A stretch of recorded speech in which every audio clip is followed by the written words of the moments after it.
Mag-a-40 taon na magmula nung mahulog si Yu Sung-woo sa ibang mundong ito, ang kanyang naging journey ay nagsimula sa wala, gayunpaman sa pagkakataong ito'y ang kanyang lakas ay umabot na sa rurok na ni sa isang swing lang ng espada, ay nagawa niyang malipol ang Ultimate Demon King. Sa kasalukuyan siya ay nasa level 255 na, kasama ang 3 iba pa. Ilang sandali pa'y mayroong lumitaw na liwanag at ang liwanag na ito, ay hudyat at tangan ng presensya ni Goddess Gaia. Aking mga bayani, bungad niya, siya raw ay naniniwala sa lahat ng mga ito, sa simula pa lang ay alam niya nang magagawa ng mga itong matalo ang Ultimate Demon King. Ano pa, tanong na tugon ni Sung-woo sa seryosong tono. Ito ay ngumingiti, napahingi ng tawad ang goddess. Kasabay ng paglapit ay nagtanong si Sung-woo kung talaga bang seryoso ang pagngiti-ngiti nito. Ngayon yung iba ay binigyan nito ng magagandang abilities, mga sandata at malalakas na party members, ngunit sa kanya, wala itong ibinigay na kahit na ano. Tugon ng goddess, siya raw kasi ay naubusan ng sapat na divine power dahil sa siya ay nag-summon ng napakaraming mga otherworlders, subalit sumigaw lang si Sung-woo na ano raw ba kaya kung tagpasin niya na lang ito, siya ay pinigilan ng orc at pinakiusapan ng isa pa na kumalma. Kapansin-pansin ang ekspresyon ni Goddess Gaia habang nakatingin kay Sung-woo. Sa kanyang isip ay inilahad na definitely ito'y naging lubhang napakalakas na, napatanong kung papaano ito naging posible para sa isang tao. Ubo niya, well, in any case ang lahat ng mga ito ay bibigyan niya ng reward, so ano raw ba ang gusto ng mga ito?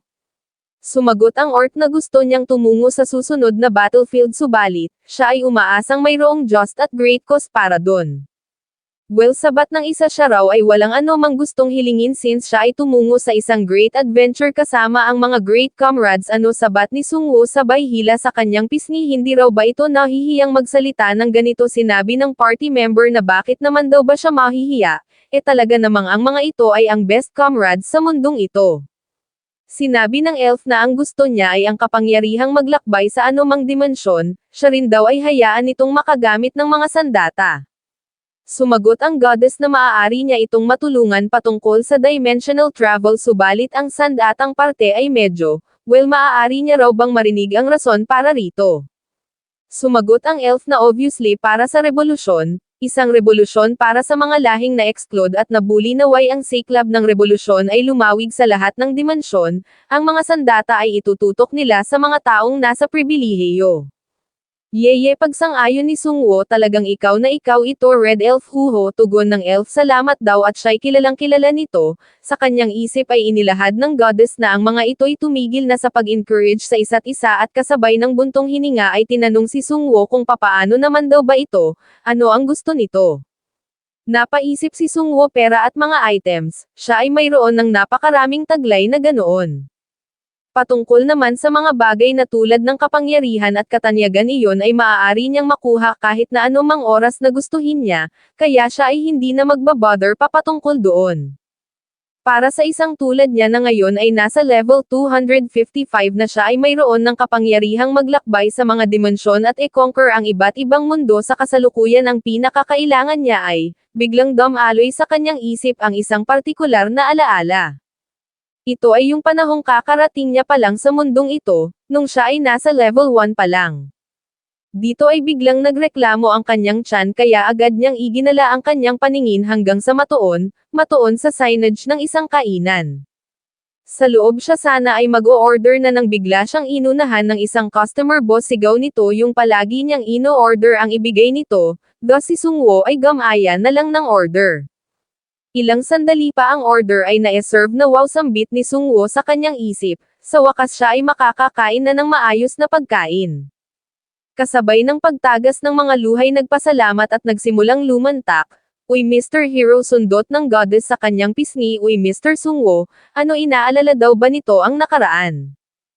Ang kanyang daliri ay biglang sinunggaban ni Sung-woo. Oo, tama, sambit niya, tama, ganoon nga. Inaalala niya yung sandaling iyon, inaalala niya yung araw na siya ay sinamon nito rito nang hindi man lang binibigyan ng kahit na isang potion. Tugon ng goddess, umano'y gaya ng sinabi niya na noon, subalit siya ay pinutol ni Sung-woo. Siya raw ay nakapagpasya na, gusto niyang bumalik sa kanyang hometown at magbukas ng restaurant. Ganito ang reaksyon ng apat sa kanilang narinig.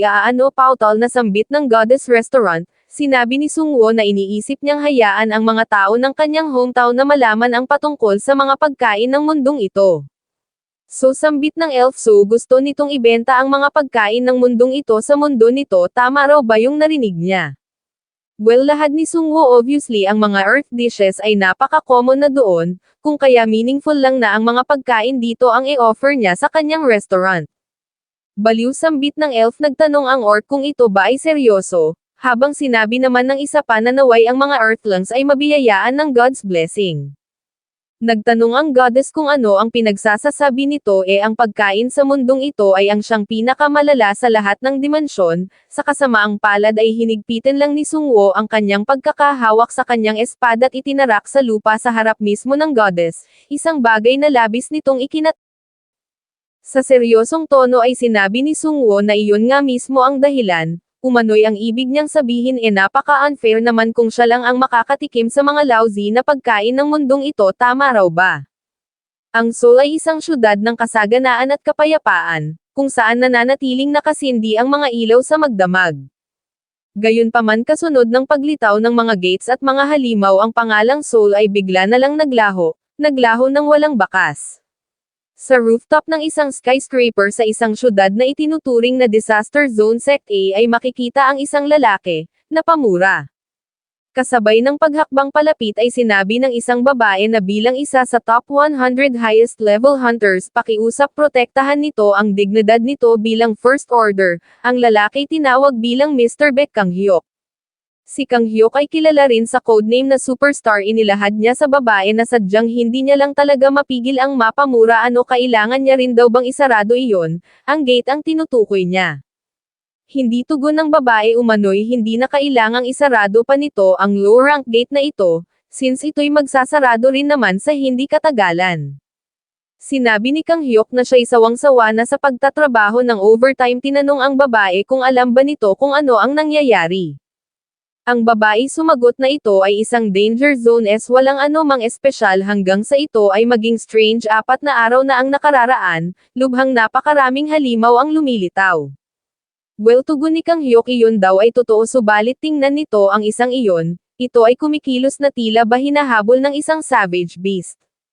Sinabi ng babae na ganito rin ang sinabi ng second order na si Min, si maaaring ang boss ay lumitaw sa hindi katagalan at pakiusap ito'y tumigil na sa paninigarilyo, iwinaksi ang kamay ni Kang-hyuk. Kasunod nito'y biglang bumuhos ang ulan. Mura ni Kang-hyuk, ito raw ay napaka-annoying. Kasabay ng pagbaling hakbang at paghagis sa kanyang hawak na sigarilyo ay inilahad na kung ganoon ang sinabi ni Mincy, dapat lang na magsagawa sila ng boss raid sa lalong madaling panahon, sabihin nito sa mga iyon na siya ay magkakaroon muna ng 2-day break. Ano, pagtataka naman ng babae bigla ang bakasyon, nagtanong kung saan nito binabalak tumungo sa ganitong oras ng gabi. Sa seryosong tono ay sinabi ni Kang-hyuk na wala siya sa mood sa araw na ito, kung kaya, tatanggalin niya muna ang mga fatigue sa kanyang katawan na dulot ng pagtatrabaho ng overtime. Mula doon ay lumipat ang eksena sa isang partikular na lokasyon. Alright, sambit ni Kang-hyuk, siya ay nakapagpasya na, siya ay tutungo sa lugar na iyon.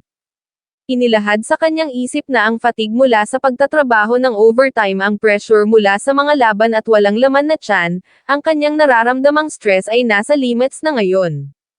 Kasabay ng paghakbang ay idinagdag na papaano kung masama ang lasa ng pagkain, siguro naman ang mga ito'y nakahandang mabasagan ng signage, hindi raw ba sa kabilang banda papaano naman kung ang pagkain ay masarap, then ang mga ito ay papagalitan niya sa pamamagitan ng pagkain dito araw at gabi. Kasabay ng pag-extend ng kamay patungo sa doorknob ay napansin ni Kang-hyuk ang nakasabit na karatula. Patanong na sambit niya, sarado na, hay, ang malas naman kung ganon. Gayunpaman, papaano naman daw ba mangyayaring siya ay mapipigilan ng karatulang ito mula sa pagpasok, siya ay ang first order, ang superstar na si Baek Kang-hyuk, ito raw ay napaka-ridiculous. Sa loob ng kanyang restaurant ay inilahad ni Sungwoo na sa ngayon ay hindi pa rin siya nakakapirma ng kontrata sa isang ingredient supplier, at kailangan niya pang bumili ng ilang mga kagamitan. Pagkatapos na humigop ng kape ay inilahad na mag-4 na araw na magmula nung siya ay makarating dito sa Earth. Gayunpaman, ang bagay na ito ay hindi naman urgent, kaya walang dapat na ipagmadali. Dumampot ng isang CD, hay, ito raw ay ang buhay, manunood ng movie habang nagkakape. Gayunpaman sa parehong pagkakataon ay bigla na lang sumabog ang pinto, kagagawan ni Kang Hyuk. How empty bungad niya lumalabas na walang anumang customer sa araw na ito, tama raw ba? Hindi nakaimak saglit si Sungwoo. Kasabay ng paglingon ay inilahad na iyon ay dahil sa sila ay hindi pa opisyal na nagbubukas, subalit umupo lang si Kang Hyuk at nagsabing wala siyang pake. Ito raw ay mag-serve sa kanya ng kung anong masarap, pinigilan ni Sungwoo ang kanyang nararamdamang inis. Sa kanyang isip ay inilahad na sinira nito ang kanyang movie time tapos nagsasalita pa ng ganito sa kanilang unang pagkikita, ano ang punk daw ba na ito ay gusto ng mamatay. Ngunit teka lang kung titingnan ng mabuti ang customer na ito ay, sambit ni Kang Hyuk nagtanong kung ano ang tinitingin-tingin nito, wala tugon naman ni Sungwoo. Idinagdag sa kanyang isip na sa taglay nitong mahin at marurupok na mga braso at binti siya raw ay natatakot na ito ay madudurog na sa isang low kick lang isa pa, ang mga mata't mahina nitong kukute ay ni hindi man lang nagawang maintindihan ang karatulang sarado. Hay ito raw ay isang nakakaawang bata, gaano na raw ba ito katagal na nabubuhay ng walang sapat na pagkain ni ito rin ay walang anumang asal at konsensya, malamang na maging ang utak nito ay lumiit na rin. Ang bagay na ito'y ikinagalit ni Kang Hyuk, nagtanong kung bakit siya nito tinitingnan na para bang siya'y kinakaawaan nito, hindi raw ba nito nakikita ang kanyang coat, siya ay ang first order. Sa kasamaang palad ay binuksan lang ni Sungwoo ang ref, titingnan niya raw kung ano ang mayroon sa araw na ito, hiyaw ni Kang Hyuk, siya raw ba ay minamock nito. Grabe, ito raw ay napakabastos, sige bigyan na lang daw siya nito ng kahit na anong maaaring makain ng tao. Sambit ni Sungwoo sa kanyang isip, maaaring ang mga ingredients na ito ay lubhang napakatapang. Well kid, ito raw ay bibigyan niya ng pabor, siya ay magsiserve dito ng isang bagay na precious, inilapag ang karne sa sangkalan. Lumalabas na ang karneng ito pala ay isang shoulder meat na matatagpuan sa pagitan ng mahabang leeg at pakpak ng isang red dragon. Kung ito ay ikukumpara mo sa karne ng baboy ito ay maituturing na pork scotch. Nagsimula si Sungwoo sa paghiwa.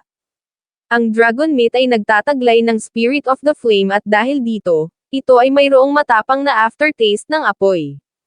Kailangan mo itong hilbanahin ng fruit juice upang magkaroon ng luxurious na lasa at ang napili ni Sungwoo sa araw na ito ay grape juice, ito ay ibinuhos niya ng dahan-dahan sa nakasalang na karne.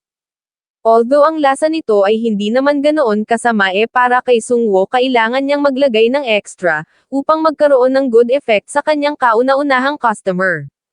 Gaya ng inaasahan, lahad niya ang pagluluto ay nakakaaliw, narinig ni Kang Hyuk ang paghiyaw ng karne. Lahad niya kay Sungwoo na mali lang siya nang rinig, tama raw ba sa tingin niya raw narinig niyang humiyaw ang karne, ngiti lang ang isinagot ni Sungwoo. Dagdag ni Kang Hyuk, hindi raw ba't tila sumigaw yung karne ngayon lang, subalit sumagot si Sungwoo na malamang iyon ay guni-guni lang nito. Pagkatapos na maglagay ng paminta sa steak ay hinango ni Sungwoo ang asparagus at pagkatapos, ay isinerve kay Kang Hyuk. Ang dish na nakahain ay pinagmasdan ni Kang Hyuk ng maigi, sa kanyang isip ay inilahad na ayaw niya mang aminin, subalit ang taong ito ay incredible. Sinabihan si Sungwoo na ang flambeing nito ay decent at ang fire show nito, ay hindi na rin masama. Patanong na tugon ni Sungwoo, siya raw ba ay ina-acknowledge nito, ang atensyon ni Kang Hyuk ay muling natuon sa dish. Sa kanyang isip ay inilahad na ang steak na ito ay napakamahalimuyak, mayroong kaunting fruity scent at ang pagkakasir, ay napaka-amazing din. Malamang na ito raw ay napakasarap, ngunit teka lang owner, ano raw ba ang pangalan ng dish na ito? Sumagot si Sungwoo na ito ay Reus steak. Sinabi ni Kang Hyuk na hindi niya pa naririnig ang patungkol dito noon, subalit ito'y susubukan niya, nagsimulang mag-slice, sa kasamaang palad ay mukhang hindi niya magawa. Siya ay nagbuhos pa ng effort, gayunpaman, kahit na anong gawin niya hindi niya magawang maslice ang steak. Sambit niya kay Sungwoo, ito raw ay napakakunat na hiwain, tugon naman ni Sungwoo, kung ganun siya na ang mag-e-slice para rito. Sa kanyang isip ay inilahad na natural lang na ito ay hindi magawang maslice ng weakling na ito. Lumalabas na kaya pala Reus steak ang pangalan ng dish ay dahil sa ang karneng ito ay karne ni Kyle Reus, isang elder red dragon na nakalaban noon ni Kang Hyuk. Sa loob ng 1,800 na taon ito ay naging elder ng mga red dragon, ito ay ang kanang kamay ng Ultimate Demon King at sa katunayan, siya ay nahirapang talunin ito. Sinimulan niya ang pag-slice sa steak. Sinabi ni Kang Hyuk na hindi niya alam kung mayroon bang kutsilyo na makakahiwa sa karneng ito, subalit, siya ay hindi makapaniwalang ito ay nahiwa na ng taong nasa harap niya. Sinabi ni Sungwoo na malamang na ito ay napagod lang ha. Tugon ni Kang Hyuk, malamang ganoon nga, well anyway ito raw ay susubukan niya na. Thus ganoon na nga ang ginawa niya. Gayunpaman nang matikman ay mayroon siyang kung anong naramdaman at ilang sandali lang, siya ay bumuga ng apoy. Hindi malaman ni Kang Hyuk kung ano itong nangyayaring ito, bakit mayroong lumalabas na apoy sa kanyang bunganga at ang lasa, ito raw ay napakalala. Good sambit ni Sungwoo, sinigurado niya raw na ang lasa nito ay magiging napakasama. Patanong na tugon naman ni Kang Hyuk, idinugtong ni Sungwoo na ang pagkaing kinain nito ay para sa survival at strength at iyon ang dahilan kung bakit napakalala ng lasa ng dish na ito. Pagtataka ni Kang Hyuk na patanong sa kanyang isip kung bakit hindi niya magawang may suka ang walang kalasa-lasang piraso ng karneng ito. Siya raw ba ay magpapatuloy na lang sa pagkain, subalit ito ay napakainit, talaga raw bang ang bukod tanging paraan ay ang lunukan ito. Thus ang ginawa niya ay ganoon na nga ang kanyang katawan ay nagkaroon ng kung anong reaction at sa sumunod na segundo siya ay bumagsak, grabe ito raw ay napakalala. Makalipas ang isang oras ay nagawa ng makabangon ni Kang Hyuk habang si Sungwoo naman, ay humihikab sa harap niya. Sambit ni Kang Hyuk pagkatapos siyang subukang patayin ng chef na ito gamit ang dish na ito'y mayroon pang ganang humikab-hikab sa harap niya, binalak na umatake gamit ang sipa sa kasamaang palad. Ito'y sinalulang ni Sungwoo ng walang kahirap-hirap, isang bagay na ikinabigla ni Kang Hyuk. Nagtanong si Sungwoo kung ito lang ba ang lahat ng lakas na mayroon ito pagkatapos nakainin ang kanyang dish, so talaga raw palang ito ay isang weak lang. Weak lang, dagdag niya pa, ito raw ay isang 3-star meat. Ganito ang reaksyon ni Kang Hyuk sa kanyang narinig. Patanong na sambit niya, isang weak lang, sino? Siya? Oo, ikaw nga, pangiting tugon ni Sungwoo. Ganito ang reaksyon ni Kang Hyuk sa kanyang narinig. Sambit niya, iniisip nitong siya'y mahina. Kasabay ng binabalak na muling pag-atake ay isinigaw na siya ay ang first order na si Baek Kang Hyuk. Sa kasamaang palad ay in-extend lang ni Sungwoo ang kanyang kamay. Si Kang Hyuk ay pinitik sa noo, na naging dahilan naman ng kanyang pagtilapon. Sinabi ni Sungwoo na kahit na ito pa ay galit bakit nito susubukang muling umatake, well ito raw ay matulog na muna ulit saglit. Sa puntong ito ay na-curious si Sungwoo sa first order na bukang bibig ni Kang Hyuk, kaya siya ay nag-search at natuklasan, na ito pala ay kabilang sa 100 strongest hunters ng mundo. Hindi makapaniwalang sambit ni Sungwoo, ang weak lang na ito ay isa sa 100 strongest hunters ng mundo, ito raw ay ridiculous. Kung ganito kahihina ang mga hunters mukhang ang Earth ay nasa kapahamakan, subalit ayaw niyang makialam, bigla siyang mayroong naisip na idea at kasunod nito, ay nagbigay ng ganitong tingin kay Kang Hyuk. Dahil sa biglaang paglitaw ng mga gates, isang bagong trabaho ang nilikha upang labanan ang dumadaming mga halimaw. Ito ay ang pagiging hunter at ang pinakamalakas sa 100 strongest hunters ng mundo, ay ginawaran ng titulong First Order. Sa loob ng restaurant ni Sungwoo ay makikita ang pagkautaw ng pinakamalakas kuno na hunter ng mundo humihingi ng tawad, syempre kanino pa ba kundi sa ating bida. Hasambit ni Sungwoo lumuluhod dahil lang sa siya ay mas malakas. Yung inasal nito kanina, ganoon din daw ba ang inaasal nito sa ibang mga restaurant? Hehe, tugon ni Kang Hyuk. Sa kanyang isip ay inilahad ni Kang Hyuk na walang duda na ang taong ito ay isang foreigner at kapag siya ay nagkamali rito, tiyak na ito na ang kanyang magiging katapusan. Good lahad ni Sungwoo kasabay ng paglapag sa kanyang baso, kung ganon gagawin niya itong bagong tao, isang bagay naman na agad na sinang-ayunan ni Kang Hyuk. Sinabi ni Sungwoo na ito ay ang first order kung kaya kailangan nitong maging mas malakas upang maprotektahan ang mundong ito. Tama raw bang, ngunit sabat ni Kang Hyuk sa kasamaang palad, siya'y hindi binigyan ng pagkakataong makapagsalita ni Sungwoo. Edukasyon lahad ni Sungwoo umano'y ang pagpasa ng skills, knowledge at paggabay sa isang individual na bumaybay sa tamang landas ay pagtuturo rin upang ang isa ay maging isang kasiyasiyang tao, kung kaya ito ay kanyang e-educate. Nagtanong si Kang Hyuk kung papaano naman ba kapag siya ay tumanggi, ganoon ba, tugon naman ni Sungwoo, teacher. Agad na hiyaw ni Kang Hyuk, siya raw ngayon ay nasa pangangalaga na nito. Good lahad ni Sungwo at muling dumaldal umano'y una ito'y pagkakalooban niya ng karunungan patungkol sa mga tao nagpatuloy sa pagdaldal, hanggang sa dumugo ang tenga ni Kang Hyuk. Grabe sambit niya sa kanyang isip ang matandang ito raw ay walang katapusan, umano'y malamang na kapagka ito ay natapos ang mga katagang mabibitawan nito ay maaari nang makapagtayo ng gusaling mayroong 14 na palapag. Teka lang teacher sabat niya, nagtanong kung ano ang dati nitong trabaho. Sumagot si Sungwo na siya ay dating isang middle school teacher. Nagtanong si Kang Hyuk kung ang itinuturo ba nito ay philosophy. Tugon ni Sungwo, tama ganoon nga, ito raw ay tama. So lumalabas na ito raw pala ay mayroong napakahusay na intuition. Kasabay ng pagpalakpak ay idinugtong na well ngayon, kailangan nitong matutunan ang importance at value ng pagkain. Ano sigaw ni Kang Hyuk, iyon ay tinatawag nitong pagkain, kahit na sino ay makikitang iyon ay isang chemical weapon. Hasambit ni Sungwo, nagtanong kung tama bang sabihin nito ang ganitong bagay sa isang pagkaing pinag-ukulan ng oras ng isang individual sa paggawa, isang bagay naman na ikinaalarma ni Kang Hyuk na iintindihan niya na raw kaya pakiusap ito ay tumigil na. Kung ganun lahad ni Sungwo ang conclusion, ang mga Koreano ay hindi dapat na magsayang ng pagkain. So lahad ni Kang Hyuk kasabay ng pagtagaktak ng mga pawis. So sinasabi raw ba nitong kailangan niya itong ubusin? Tama ganoon nga, tugon ni Sungwo. Namutla si Kang Hyuk sa kanyang narinig na pahiyaw at napaluha. Kasabay ng pagtapik sa balikat ay sinabi ni Sungwo na wag itong mag-alala dahil ito ay masasanay din kalaunan. Hindi hiyaw ni Kang Hyuk ni ito raw ay hindi maituturing na pagkain. Sabat naman ni Sungwo kasabay ng pagpigil, hindi raw ba't mayroong mga bagay na hindi mo dapat sabihin sa harap ng mismong taong gumawa. Sumigaw si Kang Hyuk na ngunit ito raw ay hindi niya kayang kainin, sa kasamaang palad ay sinabi lang ni Sungwo na kaya nito sabay salpak sa bunganga ni Kang Hyuk. Si Kang Hyuk ay napatawag sa kanyang ina, bago tuluyang bumagsak at mawalan ng malay. Sambit ni Sungwo, once na ito ay magising na malamang na ito ay iiyak at mag-iingay na naman, iyon ay hindi niya mahahayaang mangyari, kailangan niyang masigurong madigest nito ang lahat. Sa harap ng pinto ng basement ay idinagdag na ayaw niyang makitang mawasak ang planetang ito, kaya kailangan ng mga itong maging mas malakas. Mula doon ay lumipat ang eksena sa ISAC headquarters. Sa loob ay sinabi ng babae na 2 araw nang nawala ang kontak nila sa taong iyon, naglabas ng kutsilyo ang isang hunter. Nagtanong kung iyon ba ang dahilan kung bakit siya nito ipinatawag. Mapag-aalamang ang taong ito ay ang team leader ng support team, ang second order na si Min O'Keefe, yung tinatawag ni Kang Hyuk na Minsi.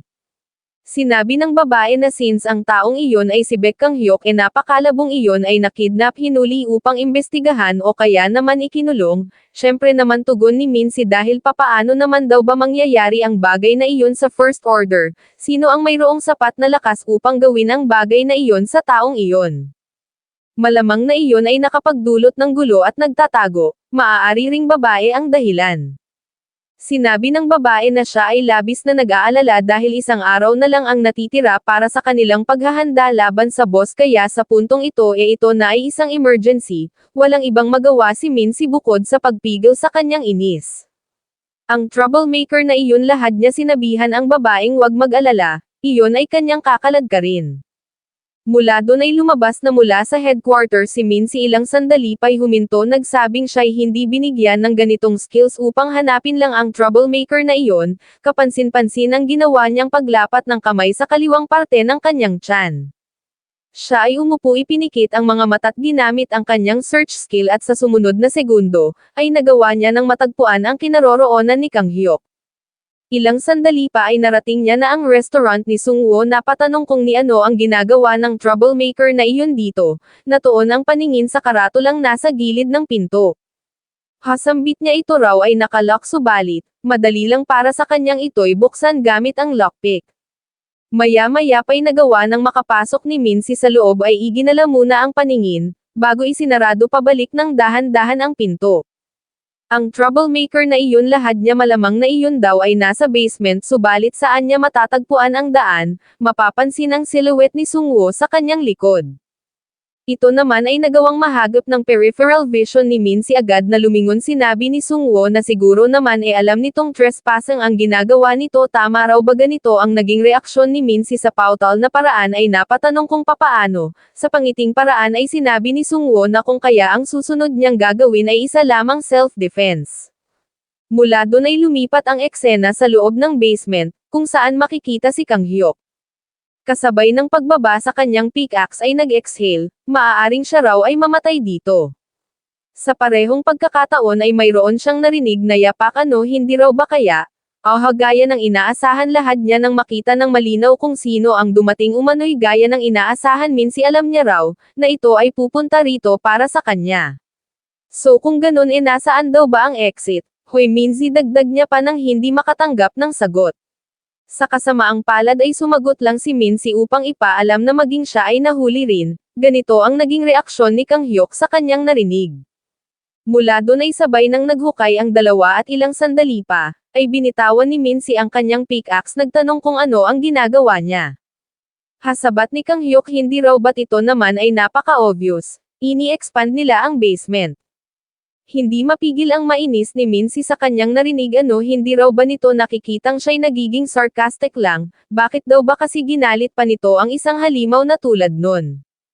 Biglang bumagsak si Mincy sa sakit ng likod at tagiliran sinabi ni Kang Hyuk na hindi niya raw kasi inakalang iyon pala ay malakas, hindi naman daw kasi iyon mukhang makapangyarihan nung una niya iyong makita o sa nakikita niya.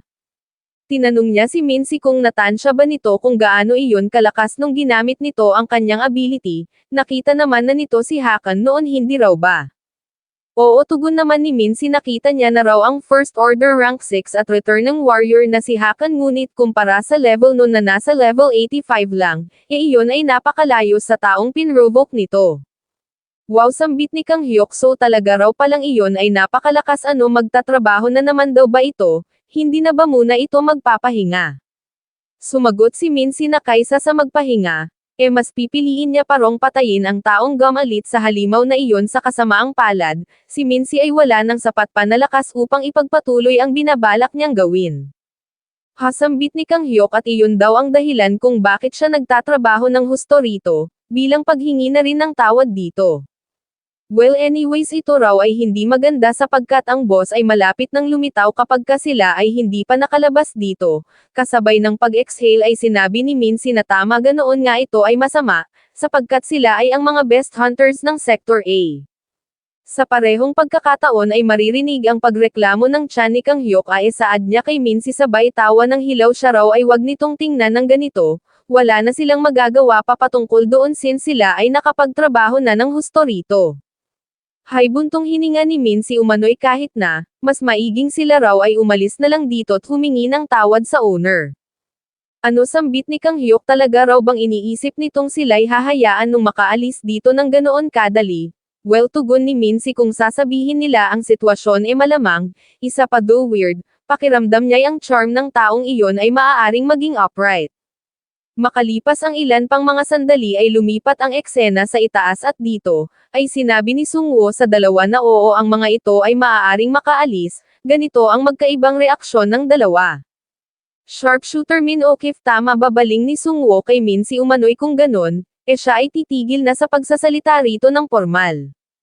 O tugon naman ni Mincy hindi na raw nito kailangang maging formal pa sa kanya subalit, papaano daw ba nito nalaman ang kanyang pangalan? Sumagot si Sungwoo na sa pamamagitan ng Google, umano'y ang civilization na ito ay talagang napaka-convenient.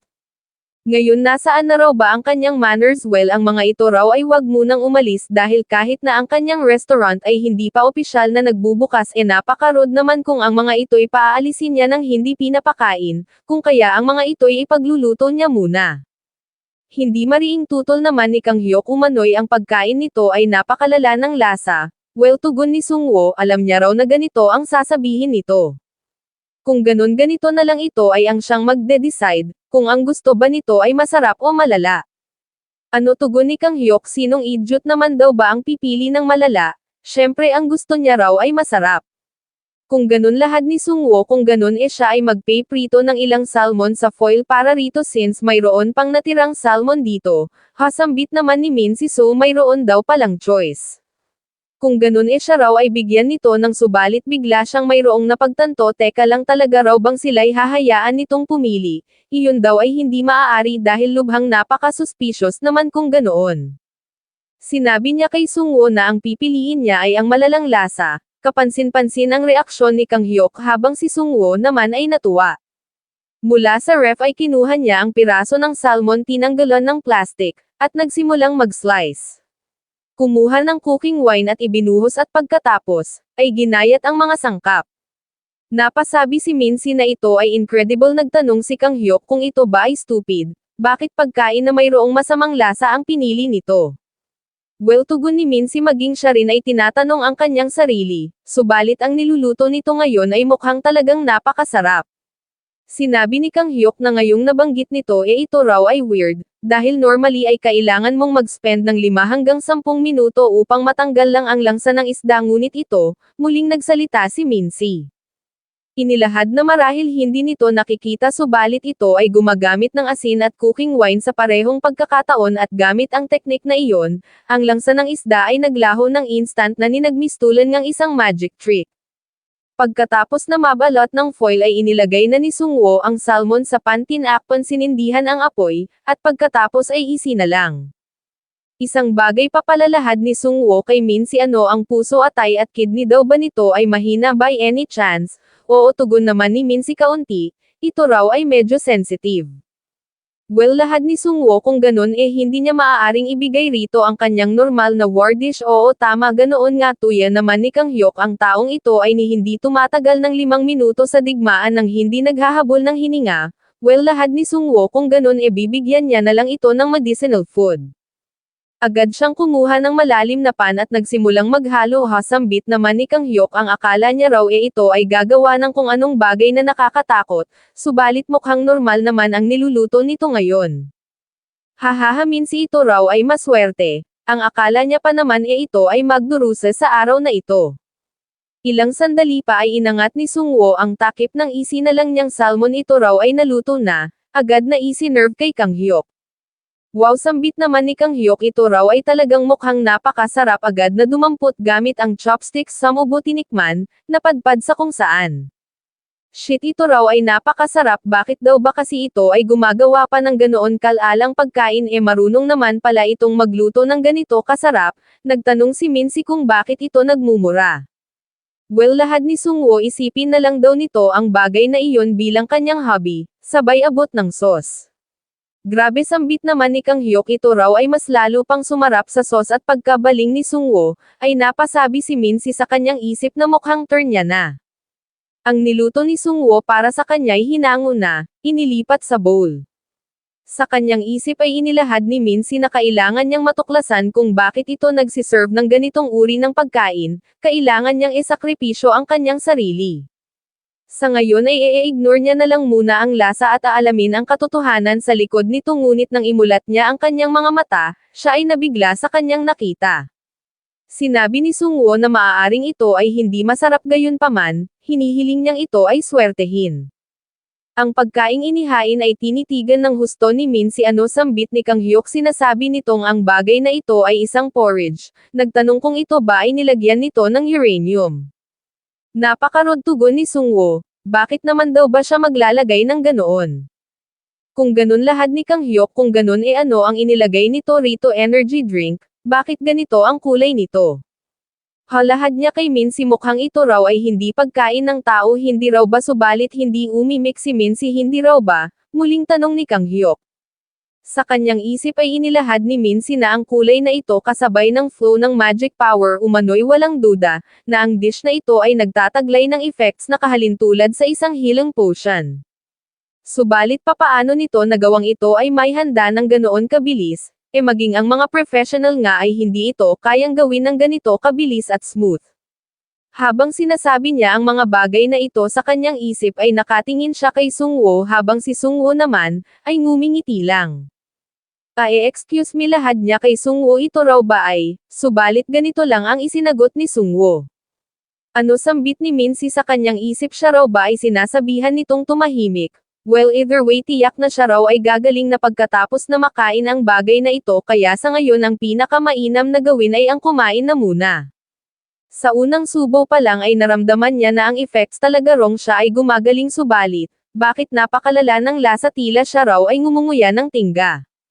Gayunpaman kung gusto niyang tuluyang gumaling kailangan niya itong ubusin, at ganoon na nga ang ginawa niya. Makalipas ang 30 minuto ay naging ganito na ang estado ni Mincy. Wow, sambit ni Kang Hyuk, ang pagkain ito ay talagang napakasarap. Tinanong si Mincy kung kamusta naman ba ang pagkain nito, subalit lumuwa ang kanyang mga mata nang makita ang kalagayan ng taong nasa tabi niya.